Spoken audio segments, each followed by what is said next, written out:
साथियों, आज जिन राजनीतिक दलों के लोग अपने आप को इस राजनीतिक प्रवाह में जब देश की जनता ने उन्होंने नकार दिया है, तो कुछ न कुछ ऐसे इवेंट कर रहे हैं, इवेंट मैनेजमेंट हो रहा है ताकि कोई सेल्फी ले ले, कोई फोटो छप जाए, कहीं टीवी पर दिखाई दे और उनकी राजनीति चलती जाए।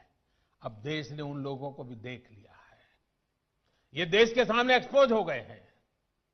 स्वार्थ की राजनीति का एक भद्दा उदाहरण हम बहुत बारीकी से देख रहे हैं।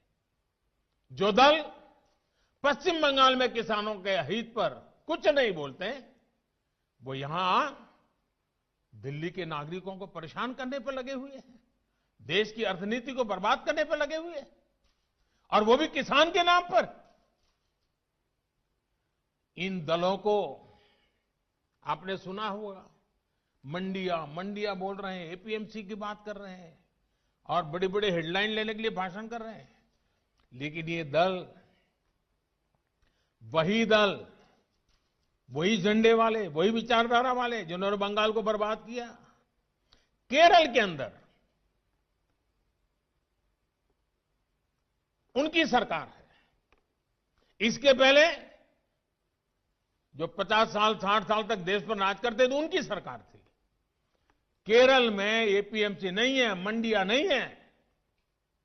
मैं जरा इनको पूछता हूं, यहां फोटो निकालने के कार्यक्रम करते हैं, अरे केरल में आंदोलन करके वहां तो एपीएमसी चालू करवाओ। पंजाब के किसानों को गुमराह करने के लिए आपके पास समय है। केरल के अंदर यह व्यवस्था नहीं है। अगर ये व्यवस्था अच्छी है तो केरल में क्यों नहीं है? क्यों आप दोगली नीति लेकर के चल रहे हो? ये किस तरह की राजनीति कर रहे हैं जिसमें कोई तर्क नहीं, कोई तथ्य नहीं है? सिर्फ झूठे आरोप लगाओ, सिर्फ अफवाहें फैलाओ, हमारे किसानों को डरा दो, और भले भोले किसान कभी कभी आपकी बातों में गुमराह हो जाते हैं। भाइयों बहनों, ये लोग लोकतंत्र के किसी पैमाने को, किसी पैरामीटर को मानने को तैयार नहीं है। इन्हें सिर्फ अपना लाभ, अपना स्वार्थ नजर आ रहा है। और मैं जितनी बातें बता रहा हूं किसानों के लिए नहीं बोल रहा हूं। किसानों के नाम पर अपने झंडे लेकर के जो खेल खेल रहे हैं, अब उनको ये सच सुनना पड़ेगा। और हर बात को किसानों को गाली दी, किसानों को अपमानित किया, ऐसे कर करके बच नहीं सकते हो आप लोग। ये लोग अखबारों और मीडिया में जगह बनाकर राजनीतिक मैदान में खुद के जिंदा रहने की जड़ी बूटी खोज रहे हैं। लेकिन देश का किसान उनको पहचान गया है। अब देश का किसान उनको ये जड़ी बूटी कभी देने वाला नहीं है। कोई भी दल राजनीति, लोकतंत्र में राजनीति करने का उनको हक है, हमें इसका विरोध नहीं है।